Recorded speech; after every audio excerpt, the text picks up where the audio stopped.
Welcome to MSP 1337. I'm your host, Chris Johnson, a show dedicated to cybersecurity challenges, solutions, a journey together, not alone. Hey, welcome everybody to another episode of MSP 1337. For those of you listening, I am actually visible on some cameras, but I am wearing a coat this morning because my heating doesn't work and it is 33 degrees. So we're going to talk about not the weather. This week I have Brian Doyle from vCIO Toolbox. Welcome, Brian. Hey, Chris, great to be here. And I feel for you right now, man, because, I'm up here in the Northeast where it should be 33 degrees right now. We're battling with the other side, turning off the heat because it's 72 as we record this. That's just not like can we just get a happy medium? Like if in a given week, our temperature fluctuation could stay below 20 degrees and be on the plus side of 50, I'd be really happy, right? Like 72 degrees, no one complains about 72. If it's 90, everybody complains about the temperature, even those that are like, oh, I love it when it's hot. And then they're like, hey, can you go check the thermostat? It's getting kind of warm in here. It's like, yeah, it's set to 68 degrees. What's the problem? Well, it's definitely been a weird year weather-wise. There's no doubt. Indeed. So as we were getting ready to record and I couldn't hit the record button fast enough, one of the things that is always at the front of my mind is how do we provide, having been an MSP, how do we provide good leadership to both our staff and our clients? And I don't mean you have to be an owner in your business to be a leader for the staff that you work with, but to be a leader in the context of this podcast revolving heavily around cybersecurity. And you run vCIO Toolbox, and you and I have been largely in touch with each other for the past, almost since the beginning of the product. And while everybody knows listening to this show that this isn't a show about products and vendors, you made a transition recently to expand the product offering to go from vCIO to, and I don't want to put names on this, but to sort of go to the CISO route or cybersecurity leadership direction. And you and I, right before I hit the record button, it was, and I want to say this, I'll say, someone said, because that naming of CIO was becoming cheapened, we were losing sight of why those names exist, and we were basically taking the term account management and putting these buzzwords with them to almost give them more value and more meaning. And quite honestly, we did the exact opposite, to the point that anybody that's a solution provider listening to this knows full well that when you go in and sit down with your client to talk about the things they need to add, remove, replace, however you want to phrase it, they immediately associate with the next things out of your mouth is, how much is this going to cost me? And why are we talking about this now? And, oh, I thought we were already paying for that. It was included in the all I can eat model.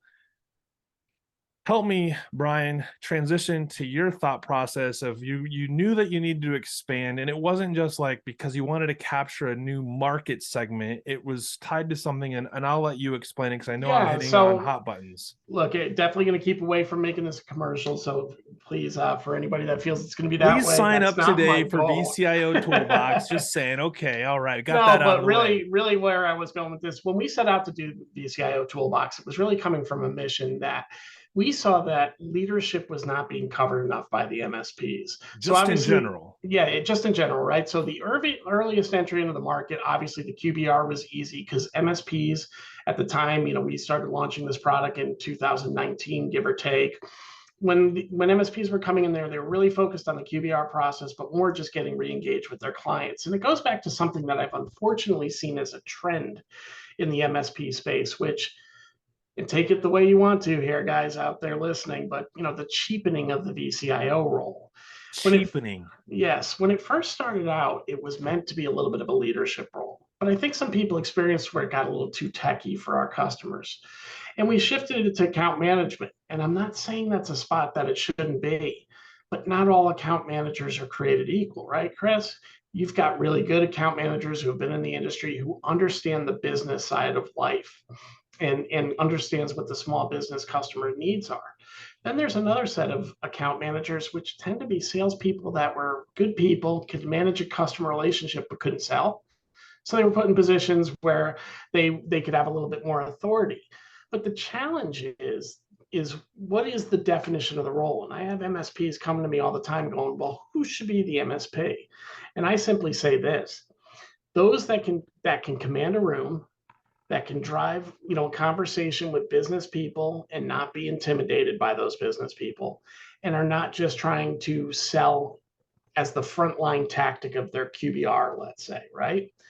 Now, what does this all mean? Simply put, when we built out vCIO Toolbox, it started with that QBR, but we were looking towards where the next generation of MSPs were going to go, and certainly the evolution of MSSPs was Did I driving just hear part of a this as buzzword, well. next gen MSP?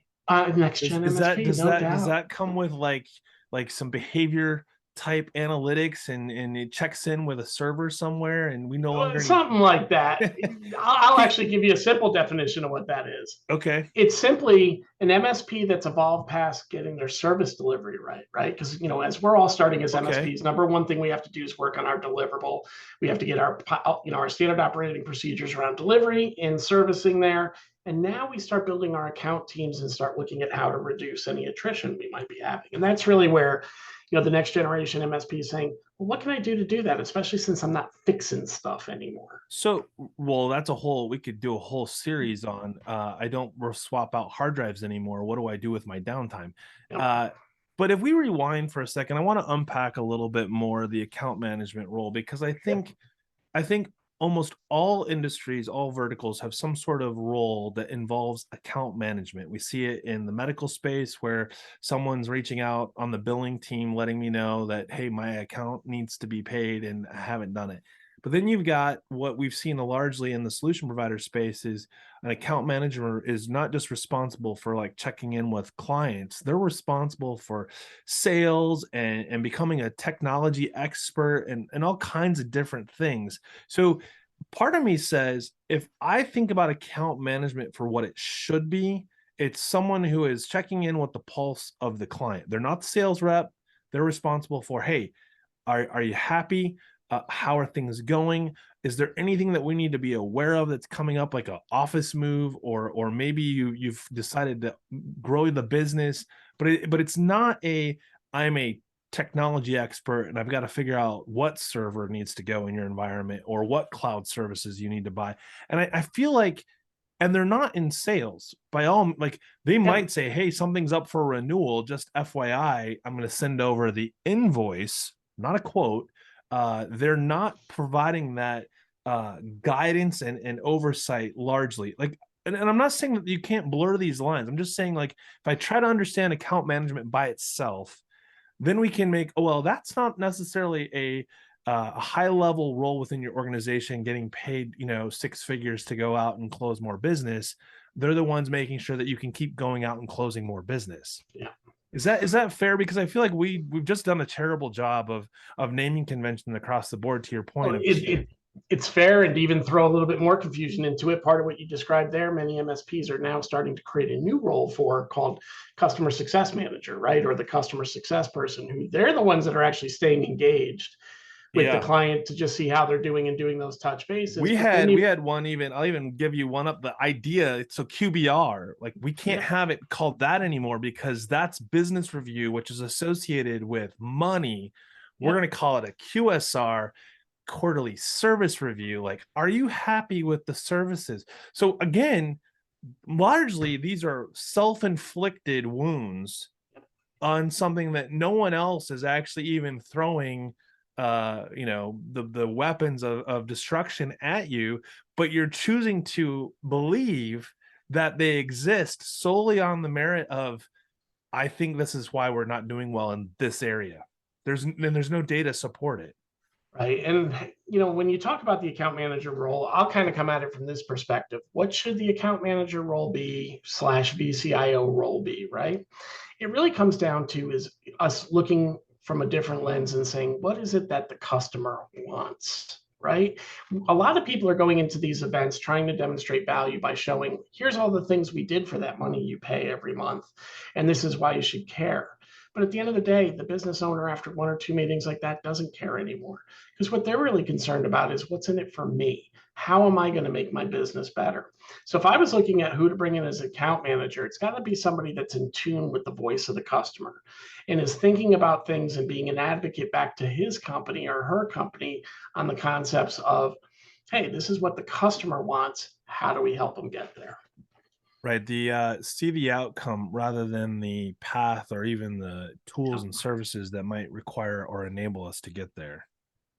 Tools and services are always just part of the deliverable, right? And when I see the, out on the web, everybody's worried about the next greatest tool on anything. It's more of a build your process, get that set in stone, and then expand on that process. And then ultimately you'll figure out if a tool is going to support what you're trying to do or not, right? But at the end of the day, it comes back to what you were just saying. What's the outcome I'm trying to present to my Yep. customer? And how am I elevating my perception too? There's a lot of MSPs in the marketplace today that are still sitting at that operational layer. When you sit there, Chris, and you're talking about, hey, I don't have hard drives to fix anymore. That's when you know you're stuck in that commodity layer that we all say we don't want to be a part of, right? So how do we elevate out of that layer? Well, let's demonstrate some leadership to go with it. We already know that seats vacant in the majority of the customers we serve. Take away our co-managed and some of that Yep. world. So now say to yourself, how do we present a unified front? And it isn't necessarily just one individual that's coming in and showing this company, hey, this is where we can support you from day to day. And then this is how we're going to come in and support you and really try to understand where are you trying to take your business? What are the obstacles in the way of that success? And how are we going to make sure that your roadmap's addressing those issues so you're spending money Sure. wisely? Yeah, I think one of the things that I've noticed is, and this was, I think, present going back in time to when I was running my MSP, and that is it's risky to have conversations and work with your peers because there's two big factors. One, will they provide the same quality of the in my case the untangled solutions experience? Pick the MSP, your MSP, and fill in the blank with whatever your mission statement was and the care you wanted to provide. And then there was the second one, and that one was probably even more worrisome than the first one, and that is, are they going to poach my client? And I think what's interesting today that really didn't exist 5, 6, 10 years ago was this more siloed types of service being offered. I remember going to a DattoCon years back when they were really making the splash on elevating the backup and restoring the cloud solution stack. And I was having drinks with one of the MSPs, and MSP was in this particular case was a very broad use of the word MSP, but it was also a very specific use of the word managed services provider. It just so happened that their services list was a list of one. They provided backup business continuity services, and that's all they did. And it struck me completely by surprise that you could have an MSP that does just one thing.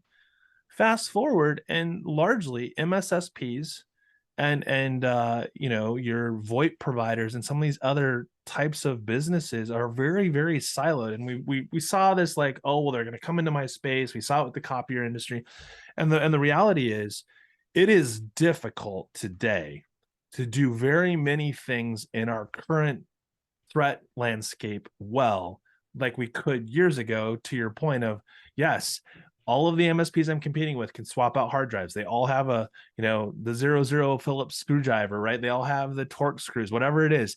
But fast forward, we don't all have expertise on 5 different firewall platforms or EDR solutions, but we still know how to talk to the client and understand in theory what their business needs are to bring in the right resources. And I think MSPs that are going to continue to be MSPs have got to figure out how to partner with some of those other solution providers to stay relevant so that they can start providing, to your point, more of that thought leadership, which, to the buzzwords and all of that, I don't care if you call it CISO or CIO or account manager or cyber leadership or security officer, we'll come up with some buzzword no one's ever heard, and then that will make the hashtag news. But is so talk to me about your sort of transition into what we'll refer to as sort of cyber leadership, because it wasn't because you wanted to get into the cybersecurity space. Well, we had always had a vision of being an advisory platform, right? Which is really how do we stay engaged with our customer on things that are relevant in the industry? How do we produce the information that they require to support that? The vCISO part came out of what's Sure. happening in the industry today, Yep. right? So, we kind of tested the waters with some templates. Our customers were definitely very interested in that. And then we said to ourselves, well, how do we broaden this? And one of the things that people are obviously struggling with is how do I approach and really build a cybersecurity plan for my customer? And the challenge you have is most MSPs, your customer already thinks you're doing it, right? They think that's part of the contract.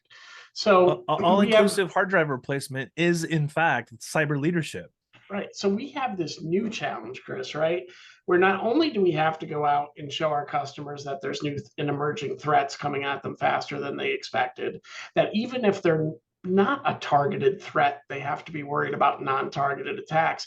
And we have to do it in a way that's not going to eat us out of house and home as well, Sure. right? So, where I'm seeing a lot of the leading MSPs kind of making that transition is bringing in kind of a compliance as a service layer. You can call it the VC, so as a service layer, but really working with their customer and maybe choosing one of the standard cyber frameworks as a starting point, CIS, NIST, CSF, CMMC to a degree. And really just starting with working with the customer on let's improve our cybersecurity posture and understand where the gaps are. And some of those gaps aren't going to belong to the MSP either. And that's where the leadership comes in, helping guide the customer to where they can help themselves. Yeah. They have to define the policies they want to implement for their business. An MSP or a VC so can help guide them to what the kind of the core of that policy might be. But then the company's got to make it, adapt and work in a way that actually supports their business, the way they deliver their services. Other things that I see with this yearn for, and the problem is the customer only knows what they know, and they don't know what they don't know, right? We all say that all the time. I only know Yeah, what I it's know. very confusing because I would argue that I'm not always right, but I'm never wrong. Yeah, okay, well, that's one way to look at it, right? But all kidding aside, you talk to a customer who isn't an IT pro, might only have limited tech savvy, as Sure. part of their makeup, and they only know what they know, and they don't know what they don't know. So if we're not out there educating them to what they don't know, but more importantly, why they care, right? That's the part that's missing today, I think, in a lot of those conversations. Because where we skip to is here's the problem you're facing, Mr. Customer, and here's the technology I'm going to give you to solve this. And please write me a check for another $150 a month to support that, right? And we've still living inside a box, right? We didn't look at why does this problem exist as much as we did how do we fix the problem? Or do we care about this problem more than the customer does? And that's a reality sometimes too. Well, isn't And that kind of largely the reality we're facing in cybersecurity is do I have the same concerns that my clients do as it pertains to their risk appetite, risk tolerance as we look at navigating with tools, services, people, etc., to address those things. I mean, you said something that I think is a really a good transition and shifting point when you said it, and I want to make sure that the audience hears this. You said advisory services. I don't know very many solution providers that if you went to their website, anywhere on their website, it says something like advisory services. I'm not even sure that advisory services is a client-facing buzzword. It's maybe more of an internal, like yep, how do we interpret what it is that we're providing? But I think it lends itself, and I've seen this over and over again, and I may have said this to you before. When I was consulting with a previous MSSP, one of the things that I learned early on is a lot of the clientele that were coming on board were looking for guidance. They weren't necessarily looking for the line card or something in our services stack. They were just looking for someone to give them some direction. And I think you're going to see this. It's more common in mid-market and more co-managed IT yep. situations, but it is quickly shifting to the SMB space where it's like, hey, we've been running just fine for however long, or we've got an internal IT guy, and for the 8 of us, it's enough, but we need help with. And what I've discovered is if you cater to that ask with a single focus of addressing what they're asking you to do, you will get other business from it, period. It might not happen in 30 days or 6 months, but about 12 to 18 months, your conversations with those clients will start to change. And it might not even necessarily be that they're coming to you for those additional services, which is okay. Cause that's just let it Never have a ride. problem with Cause they will continue to ask you for the other stuff, which means at some point in time, you're either getting business from the person that they did hire, or they're recommending other clients that you have that don't have your services yet. And again, it's not the tip of the spear. It is a line of business. Advisory services have got to stop being, oh, it's included in your MSA with all you can eat and all included, and my area of expertise isn't important enough to separate it out from the all you can eat model of just help yourself to the buffet table. No, I mean, look, if you're an MSP and you're not thinking about how you can monetize this information that you hold, you're missing a huge opportunity, because I can point you to a number of MSPs that are doing so. And the way they're doing so, Chris, is simply taking a step back from the process too. Okay. It's the old adage, you got to take a step back before moving forward. And the way they're taking a step back is they're having a different conversation with their clients. And let's be clear on what's driving this need too: increasing pressure from the cyber liability insurers to make sure that the companies that they're undertaking are actually doing what these They're collapsing the interviews pocket. say. Yeah. And the ownership is starting to see those costs, that your customers are starting to see those costs increase or become more difficult to get, and they want to understand the why. The other thing is, nobody's going to be 100% locked down. We know all the variety of reasons for it, but we're trying to guide them to where the biggest impact's going to be. So when we're in that conversation of risk, it's really looking at a customer and starting with an overall risk profile and saying, where does our risk live today? Good and bad risk, because it does Sure. live on both sides. And what are we going to do about it? And in many cases, your customer just also needs to articulate what they're willing to accept. Hey, that risk is small enough in terms of when it might happen and costs more than we want to spend to fix it. So we're going to accept that risk. And Yeah. now, if we accept that risk, we know that it's an overall vulnerability. Maybe that risk gets addressed further down the line, but we Sure. need to do it. The other thing is, I think the concept of ransomware, right? The other thing driving the need for more cyber leadership is, Of the course. concept of ransomware was always felt to be a big company problem and all that. But I think more and more MSPs more and more end users are starting to see people on their block that have been hit, if you will.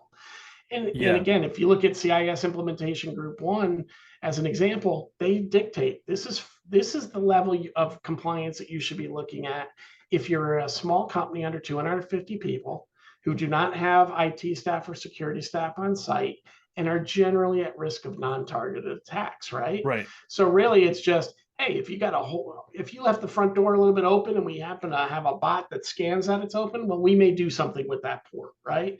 And that, I think, most business owners can identify with that. They go, oh, okay, it's a numbers game, and my number might come up, but the risk of my number coming up might be 25%. Let's just use a Sure. number like that. So I'm going to look at what you're putting in front of me as a security plan, if you're doing that, and I'm going to adopt this 80% of it, but I'm going to leave this 20% out there because I think I can survive that, even if the risk happens, without having to take next steps. I think that's a tough conversation to have, right? And I think one of the things within that is, as solution providers, when we say we fixed something, that means there's not a reopen on that ticket. When we Yeah. say that there's an issue with a laptop and we've replaced the hard drive twice, the third time we're probably replacing the laptop so that we're not dealing with this anymore. We don't treat risk that way. We treat risk the same way, or sorry, we try to treat risk the same way in essentially saying, uh, by putting this firewall fill in the blank product service that just came to my head, that this eliminates said risk rather than worrying about what level of reduction of risk am I comfortable with. Because yes, some risks you can completely remediate down to zero. That is possible. That is definitely a thing that you can do. But at what cost? To your point, like, instead of having the conversation with the client that says, hey, we're going to do these 19 things, these 20 things, and it's going to bring your or your risk down to zero, odds are they're not able to operate in business anymore because no one can come through the front door. It's locked, even though it says open. No one can get to their email because it can only be in one geolocation and it's defined by the coffee shop or the office building. You can't get to it from anywhere else. We have to think about that stuff when we're making recommendations to understand that when they come back and say, to your point, I'm good with 80% of this, but not 100%. Are we good with writing the scope in such a way that we're doing that exact thing? Because I look at the old way of thinking of the bronze, silver, and gold models, right? What level of response do you want from me when something's not working right? You can't print, and you have the gold package, re-rolled truck at 2 o'clock in the morning, so you could print your whatever raffle tickets or whatever. That being said, we know we don't operate in that world anymore, but largely the services we do offer now, while I don't like using the bronze, silver, gold model, it still is like, fundamental security or foundational. And maybe you make sure that all your clients have that. And then that next tier is some level above that. And you don't recommend that to all clients. You recommend that to the clients that desperately need something above that because their risk profile, their exposure is far more significant than your other clients. Are you having that conversation with your clients? Like, hey, I didn't propose this to these other 8 clients that we have. Here's why. Because what a lot of clients think is that you're proposing and selling the same thing to every one of your clients. And they do think that, right? Right. Because we spent so many years talking It's about psychological. standardization and Absolutely. moving you towards that. And we used to even have discussions with our customers about, hey, we're trying to move you to a standard platform because we can reduce your cost of support because we're reducing our cost of, we're really good at HP, and if we keep doing HP, we can Sure. reduce that cost and pass it to you, right? And that was a big part of the MSP sale for many, many years. But now we got to come at it a different way. And the thing is, there's 2 things we got to overcome. Customers are wary now of the conversations around fear, uncertainty, and doubt. They've been listening to The it for FUD too factor. Yeah. long a time. So if you're going to go in there with a cybersecurity story that's just about fear, they're going to probably have their antenna up and deflect on it. Second thing is we also have the next level of leadership coming in. A Sure. lot of the folks holding leadership positions now are digital natives. They've been using the tools since they were born Right. that, mine and your generation, Chris, had kind of coming into our lives as we were moving through our work ladder, right? So, we got to work with those people who have a good understanding, and they're not going to buy into the fear, uncertainty, and doubt because they're aware of what that risk looks Yeah. like to a degree. So, when you ask kind of where we morphed into, it's more we were continuing to outreach or build out a platform so you can hold those conversations with your customer about risk, and then get their, and then using an assessment like CIS or NIST to then go, okay, here's where we sit today. Here's what we suggest you have to do. Now let's have a conversation about what's the timeline to do it. What are you going to accept as risk forever from these Yeah. findings? Because Yeah. it's just not going to push the needle enough for you.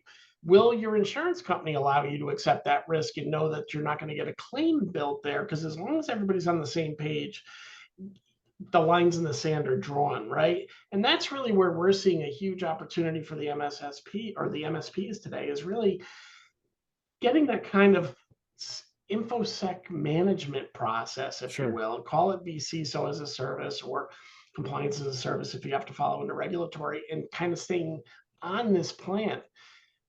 Take the NIST 800. GRC as a service comes to mind for me. I think about back in the day when you had like Aramba and a couple others, and that was it. And you basically used a spreadsheet to track your POAM with risk and you scored it yourself.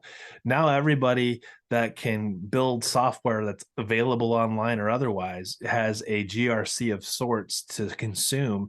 And I think we have to be careful not to miss the boat as solution providers on you don't want to be competing with someone that is just a GRC provider because they're providing the recommendations for remediation that you should be taking care of. And let's bring that to the concept that all of us have always tried to do. How do we show value? How do we protect ourselves from the curse of the great MSP, which is the more we automate, the more we do remotely, less things break, the less we're on site. The And less when we should we're be getting, visible. yeah, Yeah. yes, when we should be getting a high five for getting things under control, sometimes we're getting shown the door because it's ownership goes, why are we paying so Because we much? don't We have never see FOMO these with our guys. We never do clients. anything, right? Yeah. So when we talk about how to demonstrate value, it's really helping them benchmark what is their security profile today. Then helping them put together a plan that says, hey, over the next 2 or 3 years, this is what we should be moving to in line with what your budget can support. And this is where, and things up front are the things that are going to bring us the biggest bang the fastest. And then let the customer make their own decisions too. The Sure. customers need to be part of this process. If they want to say no to risk, how are we documenting that pass? So we have that documentation to prove, should they get breached and now their insurance company wants to come after the MSP, that we brought that to their attention. And none of this should come for free. Well, no, Because and you can't do it all.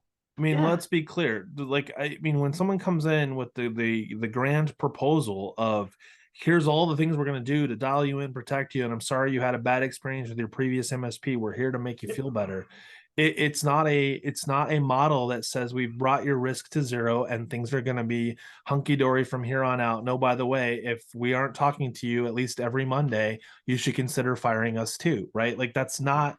We have that, unfortunately, we have that mindset that we are using with our clients that says, oh, yeah, if I'm not, in front of client, they forgot about me. It's like, well, maybe, but what are you doing that shows them value so that you are front of mind to them even when you're not there? and also setting the proper tone that you can't solve every problem that they Sure. have unless they are willing to meet you halfway, right? Right. In that process. I was guilty of that a lot as an MSP when I was younger too, where I was like, look, customer's got a problem. And I'd hear from my partner, oh, it's outside our scope. Yeah, but if we can solve it, look at what that's going to do for us, right? Blah, blah, blah, blah, Yes. blah. So, it's one of those kind of things now that we got to really get engaged with them and try to guide them and shepherd them into where they need to be on the cybersecurity side, but also working with them, understanding their business drivers. Right. Hey, if they're a CMMC machine house and they've got to buy all new machines this year, I'm probably not going to get as much money that I need to in my cyber budget. So how can I work with them to help them close as much of the gap that they can with the resources that are available to them? Right. And really head down that road.